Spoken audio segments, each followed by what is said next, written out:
तुम्ही पाहत आहात MCN न्यूज मराठी।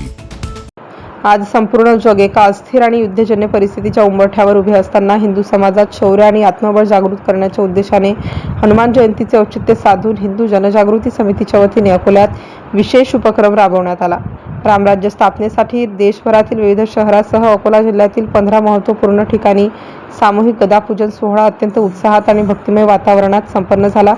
छत्रपती शिवाजी महाराजांच्या हिंदवी स्वराज्यासाठी समर्थ रामदास स्वामींनी गावोगावी मारुतीरायांची मंदिरे स्थापून जी बलोपासना सुरू केली, त्यातूनच स्वराज्याला आध्यात्मिक आणि सामर्थ्याचे बळ मिळाले। आज पुन्हा एकदा देश आणि धर्म संकटात असताना प्रत्येक हिंदूंमध्ये मारुतीरायांसारखे शौर्य, शक्ती आणि भक्ती जागृत होणे काळाची गरज असल्याचे यावेळी अधोरेखित करण्यात आले। MCN न्यूज मराठीकरिता बाळासाहेब नेरकर, अकोला। आता माझं नाव शेखर श्रीकृष्ण पान आहे।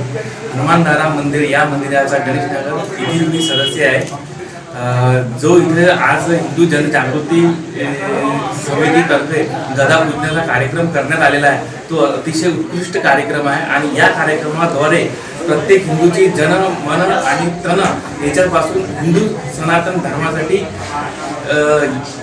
जे योगदान दिले जाईल त्या अभिनव म्हणजे त्याचा एक अभिमान आहे त्याच्याबद्दल।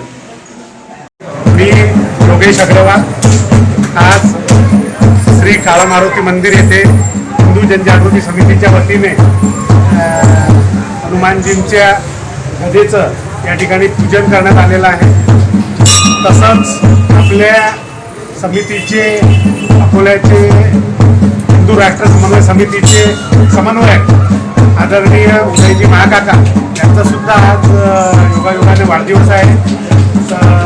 संपूर्ण समितीच्या वतीने मी सन्माननीय काकांना वाढदिवसाच्या मनापासून शुभेच्छा देतो।